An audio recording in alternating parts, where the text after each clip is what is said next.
Hello, and welcome to the Brutal Iron Gym podcast, where our goal is to cut through the BS and deliver the brutal truth about topics related to health and happiness. Today's podcast number 2217. The topic is training, and the title is Programming Techniques to Reduce Injury Risk. One of my clients, we communicate every other month to discuss training concepts and nutrition. So he has other coaches that he works with, and originally he was trying to figure out a specific issue that he was struggling with that the other coaches weren't giving him kind of the answers that he was wanting. So he reached out, he found me through a video on our YouTube channel that was talking about the concept that he was struggling with. He reached out, we solved it, so he's been working through that now, and it's been a lot of fun. Now, unfortunately though, last month he got an injury. He squatting and he tore his quadricep. So he reached out to let me know, and he noted that he's aware of why it happened. He has a situation going on in which he has poor sleep quality. That's leading to poor nutrition. So the amount of food he normally eat is down. His timing is down. Unfortunately, it's just not going well. Now, also combined with that, unfortunately, he's training more often as probably a way to deal with some of that mental stress of knowing other things aren't optimal. So he wants to train more to make up for that, which is actually counterproductive, unfortunately. So we'll talk a little bit about that. So he knows kind of why it happened, and the reasoning for the poor sleep is improving. That will also improve his nutrition. And in the meantime, he's going to need to modify his training to account for that injury. It's healed up a lot, but we want to make sure it's fully healed, and we want to prevent another injury from happening. So that's going to be the adjustments that we're going to make in his training. Now, he mentioned that he finds it mentally challenging to do less in training. In his mind, doing less is associated with getting less. But that's actually not the case. What we want to know is what's optimal. What's going to get him the best results? And often, doing more is not that answer. We want to do what we do better before we do more. That's the mindset shift that we're looking to make, is rather than thinking we need to do more to get more, can we do better? That's what we're looking for. And even if better means he has to do less. Okay. So what I wanted to do today was to talk about the changes that we're going to be making in his training and his mindset. How can we address training and then the mindset that has often led him into some trouble when it comes to training? How can we address both? It's not enough to just say, hey, make these changes to your training, especially if those changes involve him training less. Because what is he going to do with that energy? What's he going to do with that kind of nervousness, that anxiety energy that comes in the space of where he used to train? Oftentimes, people use training as an emotional and mental kind of therapy to manage and deal with the stress of life. If you're going to reduce the training, you're in a sense reducing his therapy. And that's not going to lead to optimal mental health. So we have to figure out, what do we do in the space that the training used to take? And knowing that as a trainer and somebody who's invested into training myself, like I've been training consistently since I was 15 years old. So that's 26 years. I've never taken more than a week off of training in 26 years. So I understand. I absolutely understand using training as emotional and mental therapy. So I also then understand as a trainer, if I'm going to ask him to do less, what do we do in the space that is now created? So for training, we're going to be capping his volume per workout, which would be the working sets. We're going to cap his intensity per workout. We're going to use some type of intensity metric, whether that's RPE, rate of perceived exertion, whether that's percentages in certain lifts, or it's RIR, reps in reserve. There's a lot of other methods as well, but those are kind of three main ones you'd hear of. We're also going to use lighter weight loads. and that's going to help him reduce injury risk. Now, how can we optimize lighter weight loads? Is we can use techniques like pre-exhaust. We can also use higher rep ranges. They've done a lot of studies on what rep range leads to muscle growth, and they find that it's a pretty large range, assuming that the intensity is sufficient within that range. So you can grow muscle from something as low as 5 reps. You can grow muscle from something as high as 30 reps. So we can kind of play with those ranges. We don't always have to be sets of 5 to 10 because that heavier weight load does increase risk of injury. So how can we optimize lighter weight loads? We know that lighter weight loads resulting in higher reps can still build muscle. How do we optimize our intensity safely with those higher rep ranges? And that would be using like tempo. You can use pauses in parts of the range of motion. You can use shorter rest periods between your sets. You can also do kind of mini rests within sets, like drop sets, rest pause, cluster sets, and different odds and ends like that. You can kind of play with a lot of techniques in that way. So those are going to be the 3 main things that we do in his training: is capping volume per workout, intensity per workout, and then using and optimizing lighter weight loads to reduce injury. I want to discuss those 3 things first, and then we'll talk about the mental health techniques. For capping his volume per workout, working sets, we also know this based on research that there's a wide range of volume per quote-unquote week. So typically they'll break this down into what they would consider to be usable data. So when they do these studies, the ending result of the summaries is, okay, X number of sets per muscle group per week is usually what it leads to. And they've done a ton of studies, and there's definitely going to be some arguments. But in general, they found that about 10 to 20 working sets per week is great. Now, it depends on where you're coming from, what your intensity levels are. Does a drop set count as 1 working set or 2 sets? There's a lot of gray, in between all this. But it gives us at least like the ballpark to be in. If somebody is currently coming from no training at all, is 1 working set going to produce growth? Hell yes, it is. Absolutely, because it's more than what they were doing before. But somebody in his case, where he's been training for years, he's good. He's great experience, great knowledge. He's been doing this for a long time. He's well past beginner stage. He left that years and years and years ago. He's actually pretty massive, very strong, and great muscles. So he's also lean as hell too, like great 6-pack for his size. So he looks great. So we know that he's past like beginnery stuff. So what this now leads to is, for his case, is how much is too much? And that's what he's getting into. He ends up doing almost too much. He's out-training his nutrition and sleep. So he's out-training his recovery, and that's leading to the injuries. So how do we, while we wait for his recovery to increase, sleep and food, how do we then train less, but train less in an optimal way?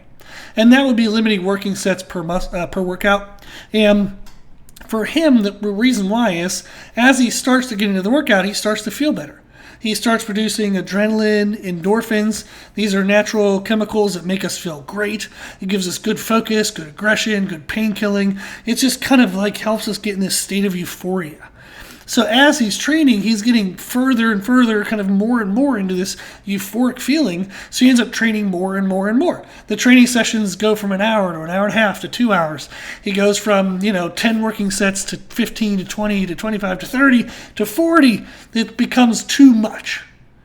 So what I've found for most clients in most situations, and I've been training with well over 3,000 clients. I stopped counting that years ago because 3,000 sounds good enough, so I probably need to update that number. But I've trained with well over 3,000 clients. I taught all this stuff at university level, weight training classes, exercise physiology labs. So ton of research. I have a lot of certifications as well, and I've been doing this for 26 years myself. So a lot of clients, a lot of research, a lot of formal education, and what we found is that in his case, his situation, and again, he's more of an advanced kind of bodybuilder type athlete, that he can easily do 16 to 24 working sets in a workout. Now, does that mean it's optimal? Not necessarily. The reason why I say it that way is you can find advanced bodybuilding based clients who maybe only do 8 to 12 working sets in a workout. But those 8 to 12 working sets are just incredibly intense and focused, meaning they gave absolutely every ounce of what they had to give to that set. Now, in his situation, would it be best for him to drop down to, say, only 8 working sets and to be maximally intense in each working set? My answer would be no. Because we don't want him pushing so close to failure that he might push too far, and that's why he's running into injuries. We also don't want him pushing so close to what his body's best is when he's not bringing his best to the workout. He doesn't have optimal sleep, he doesn't have optimal nutrition, he doesn't have optimal stress management. So if we're asking 100% of his body, he's not coming in with 100% health. The closer we get to the edge, the more likely we are to fall off of it, right? So what we want to do is say, what's enough volume at enough intensity that we can get results? But it's not too little volume, not too much volume. So my recommendation for him is going to be, and I might tweak this as he and I talk more, but it's going to be to stay somewhere between 12 to 20 working sets per workout. I found that this actually works best for me. And I'm in a relatable situation to him in the sense that we have a lot of years of training. I've had some injuries along the way as well.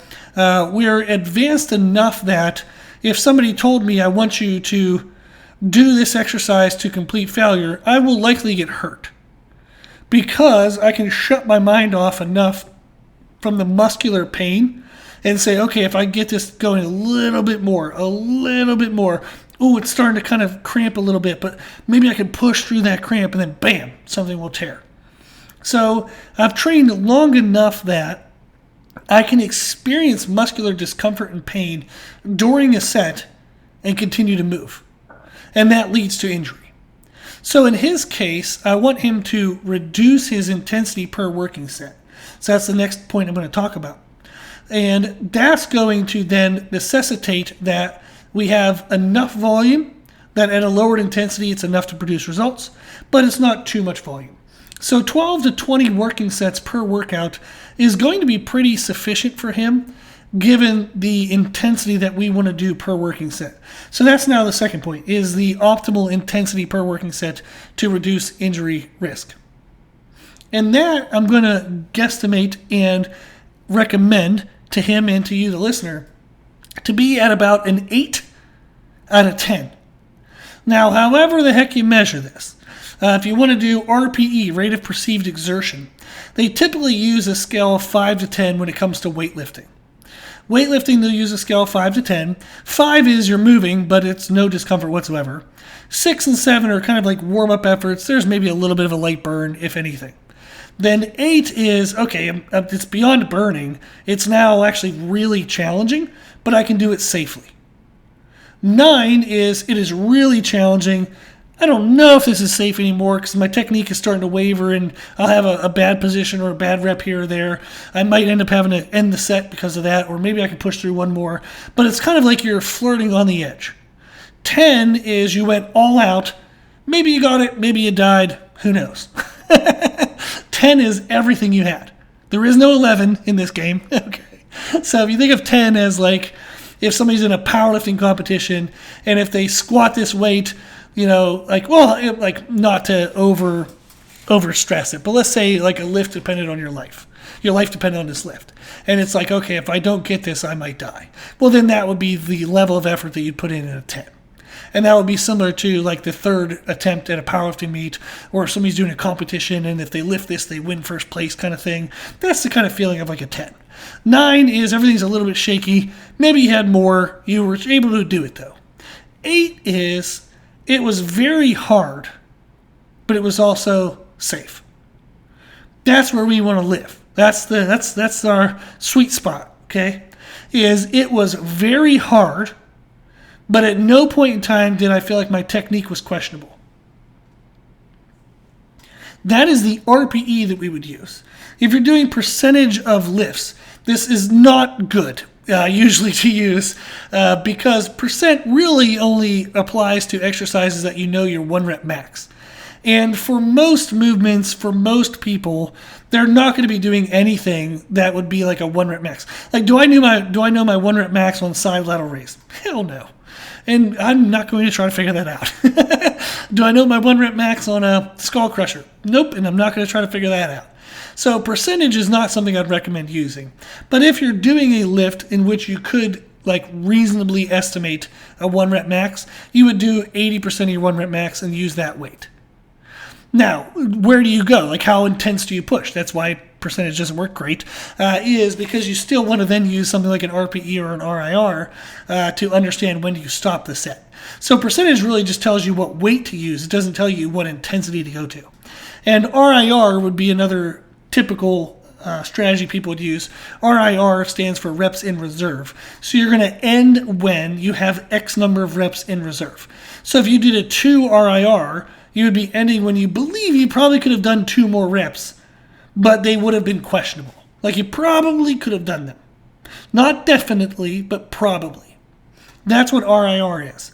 So that's, again, an 8. Now, you're not going to end with an 8 RIR, but I mean out of a 10, 8 out of 10. So you're going to have a 2 RIR. You're going to end a set when you probably could have done 2 more reps. Now, people's guesstimations of RIR is usually awful. I have had people tell me, that's as much as I could do. I then kind of talk them into it and, the next set, and I'm like, hey, let's really push this through. Let's kind of play with this technique. Let's get our most out of this set. Let's see if we can really push ourselves. And all of a sudden, they double the number. I remember one female client I had, doesn't matter if she's female, just that came out because she was. So males do this as well. They just estimate on the other end. So I'll give you the examples, the stereotypical examples. This does not mean that it's always true, but stereotypical examples is a female will end a set and say, I only had 2 more, when they probably could have done 5 to 10 more. A male will end a set and they'll be like, I probably had 2 more. And I'm like, screw you. You shouldn't have done those last 2 reps because they were atrocious. So men tend to estimate that they could do more when they absolutely could not have. And women estimate that they couldn't have done more when they definitely could have. And that is a stereotypical similarity, but it doesn't mean it's always true. But RIR is not usually very accurate, so I don't use RIR too often in client programming. I very rarely, if ever, use percentages. The most common thing I use is RPE. People are better at perceiving RPE, and then since all of my clients, we exchange videos every week and I give them feedback, I'll say, hey, can you send me a set that you believe was an 8 RPE? They'll send it to me and I'll be like, yeah, that's good. Or, it looks like we maybe could have pushed 1 or 2 more reps and still been within an 8 RPE. Or I'll look at it and say, dude, was that a 10? What the hell was that? You were way past an 8. So we use the video exchange in our weekly reviews to refine and kind of come to a consensus decision on what an 8 RPE is. So that's one of the benefits of having a coach is you can learn, what these feelings actually are and have somebody coach you into it. But those are the first 2 things we would do is cap his working sets per workout. So I'm going to estimate him right now around 12 to 20 and cap his intensity per workout, which would be intensity per working set, at about an 8 RPE. Then, since that's going to also kind of necessitate and lead into us using lighter weight loads, we want to use pre-exhaust, which will be doing isolation movements before compound movements. And we're not going to do mamby-pamby baby efforts. They're actually going to be really super, they're going to be the 8 RPE. So if we're doing, say, cable crossovers before chest presses, I don't want them to do cable crossovers just where they're going through the motions, getting a light burn. I want it to be an 8 RPE. I want it to be really hard. Hard but safe, right? I want them to do that. So I might have them do 2 sets of 16 to 20 reps, 2 sets of 12 to 16 reps. So that's 4 bouts of effort to a full 8 RPE, and then they would go into presses. So they're going to be using a lighter weight load in presses due to the chest being pre-fatigued doing the cable crossovers. So we would do that for the other muscles as well. So leg extensions before squats or hamstring curls before deadlifts. You would pre-exhaust muscles that would be the target of growth in the major compound. So you're typically doing chest presses to build your chest. So you isolate the chest before you do chest presses. If you're doing a back exercise to grow your lats, you isolate the lats first. If you're doing a back exercise to grow your traps, you would isolate the traps first. So it depends on what the target muscle is in the compound movement. So you isolate that in an isolation beforehand, and that's your pre-exhaust concept. Then we're also going to use tempo controlled sets. So making sure our concentric and eccentric phases are controlled. The concentric is when the working muscle is contracting. The eccentric is when the working muscle is extending. So we want to make sure that we're contracting and extending under control, no momentum. So one common one I use is a 3 count. So our concentric, the contraction is going to be a 3 count. Then the eccentric is going to be a 3 count. So to contract, they'll go 1, 2, 3. Then the extension is 1, 2, 3. So a whole repetition is actually about 6 count. So I'm going to count that out for you. So it'll be 1, 2, 3, 1, 2, 3. That's 1 rep. So that is how, quote unquote, slow that we would move for one single rep is a count of 6. So I'm going to do it instead of 1, 2, 3, 1, 2, 3. I'll say 1, 2, 3, 4, 5, 6. So it's 1, 2, 3, 4, 5, 6. It's 1 rep. 1, 2, 3, 4, 5, 6. That's 2 reps. 1, 2, 3, 4, 5, 6. There you go. So that is the speed that they would move during their working set, and that will limit the weight load, considering most people tend to move more explosively, especially if they've had a risk of injuries and they're coming from the mindset of more is better. So typically somebody coming into this situation in which they're needing to control injury risk, they're going to typically move faster than that. So this would be a technique that we would use if, in fact, it does slow them down. Maybe they were actually that slow already. Great, that's fine. We would just want to make sure we maintain that even at the end of the working sets. So even when things get super intense, don't try to speed up. We can also use techniques like drop sets, cluster sets, shortened rest periods, and those are all methods as well that you can use to control your working set intensity and to optimize lighter weight loads for optimal intensity within the set, but even at a lighter weight load. So those are going to be the training techniques that we would use. And those are techniques anyone can use to reduce injury risk without reducing the progress, benefits, the gains, quote unquote, that you would want to make in your workouts. So anybody can use this, whether they're trying to optimize, injury risk or not. If you just want to get the best freaking possible training results, this advice would work.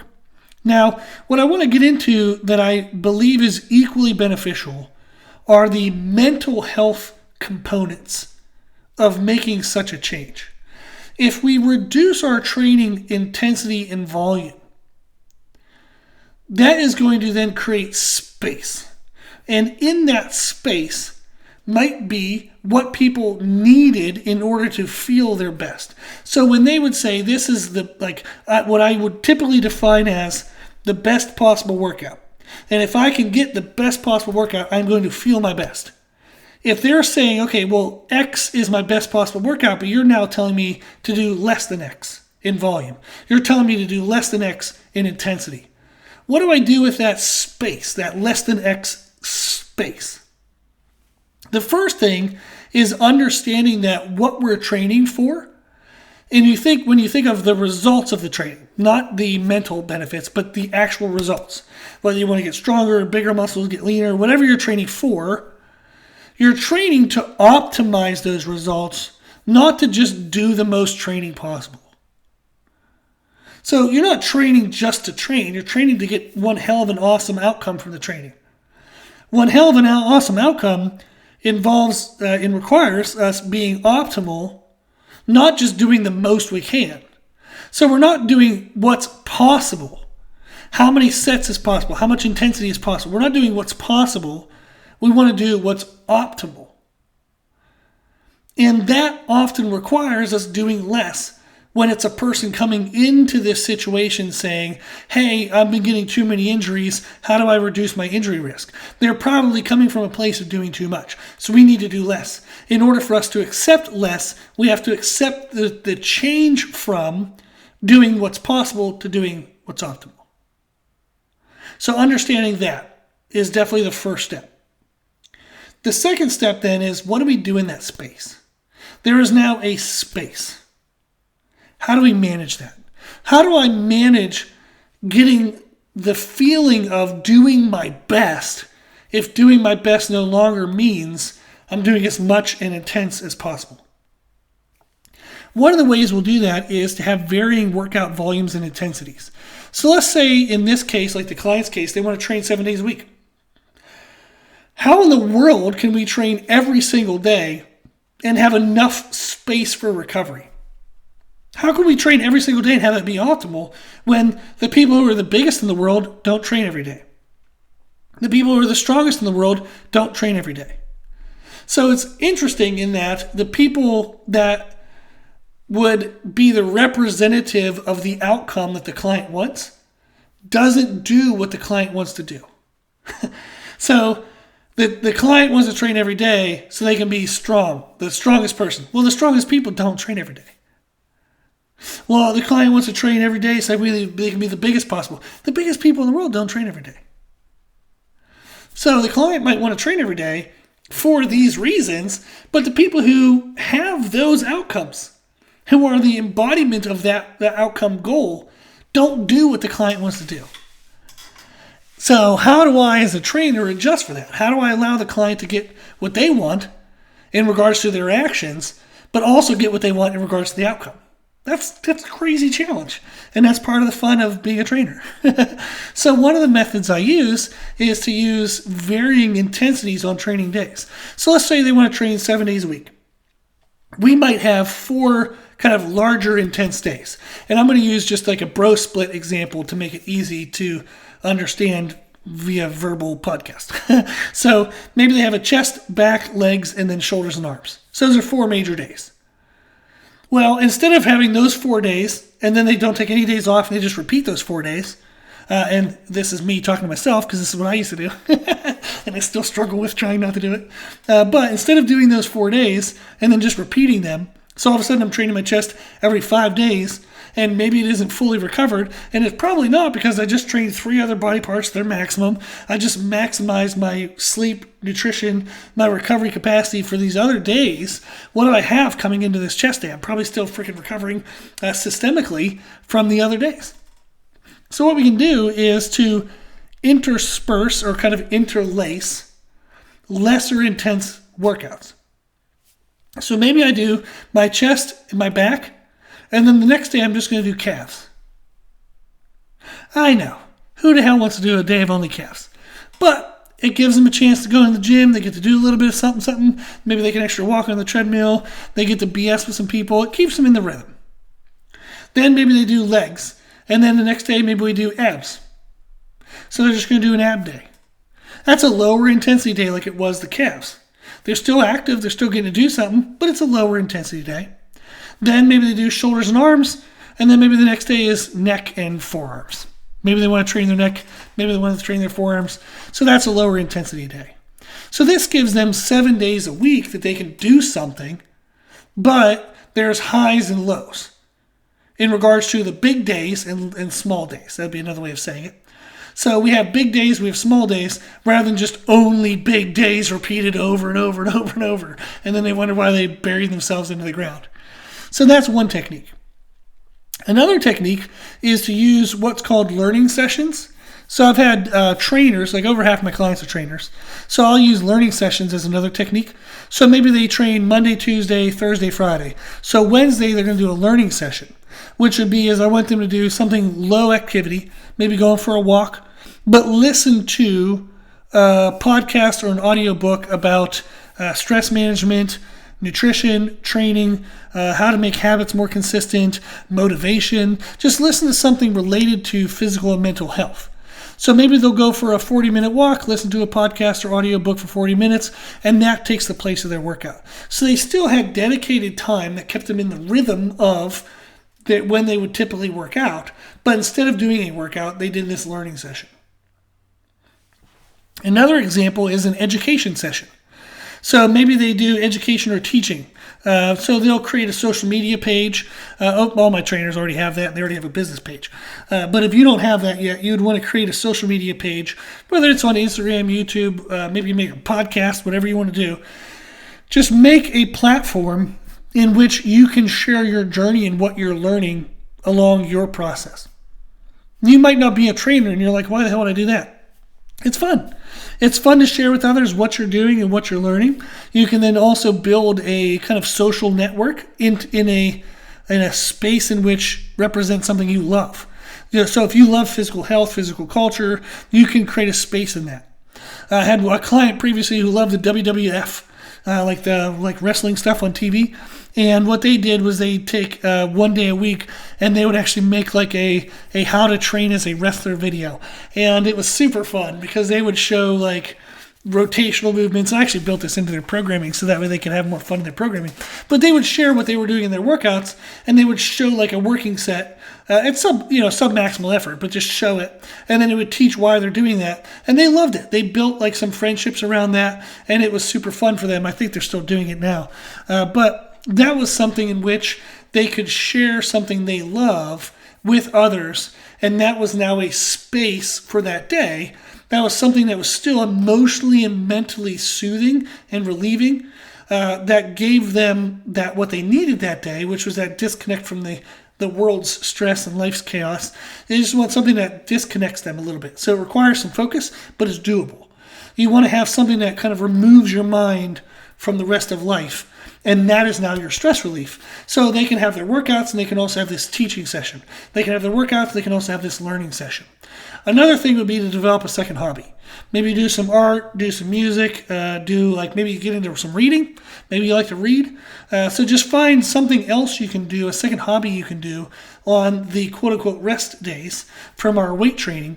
And it just gives you something else that's still a mental and emotional release, emotional benefit, kind of that me time, that self-care focus that you would typically have been getting from your training.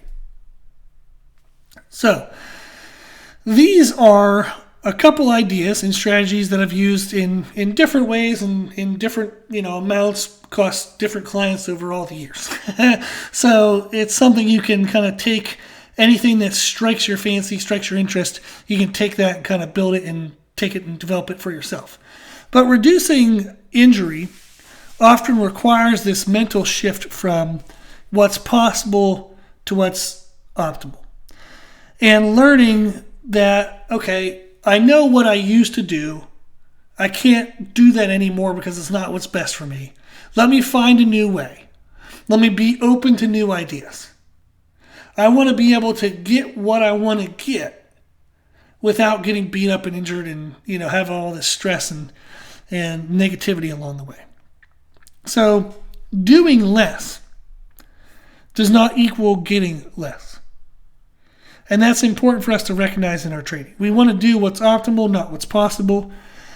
You also, another way I always think of it is, I want to do what I do better before I do more.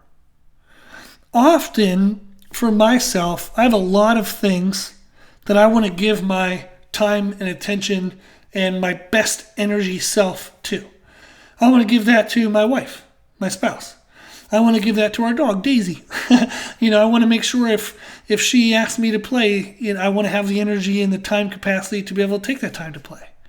It's amazing to me to have, like, the fact that another human wants to spend time with me is a blessing. So I love that. And I want to be able to honor that for my wife. The fact that our dog wants to play and snuggle and cuddle and do things like that is freaking awesome. It's a wonderful feeling. And I want to honor that. So for me, I don't want to always have to be doing more in order to get more from my training because I don't have more to always give. If I give more to my training, I have less time for my wife. I have less time for my dog. I have less time for other passions. I have less time for business. I have less time to just take care of myself, make sure I'm eating, make sure I'm sleeping. I don't want to have to give more to always get more. So I always want to be searching in what I do, can I do it better? I want to seek that out first before I would ever think of having to do more. Okay? So hopefully this information was helpful in some way. If you have any questions, just shoot me an email at brutalironjim@gmail.com. If you like the podcast, please share the podcast. The more people we share it with, the more people can help. If you want to support the podcast, we do have a space for actual donations you can give on our website. And then also you can go to the supplement company website, Nutricost.com. I use their supplements, and I've been using them for over 10 years. You can use the code BrutalIron10 to get a 10% discount. When you do that, whatever you buy, we get a 10% commission of however much you spend. So that way you get great supplements at a 10% discount. We get a 10% commission, so you get something that helps you and also helps the podcast.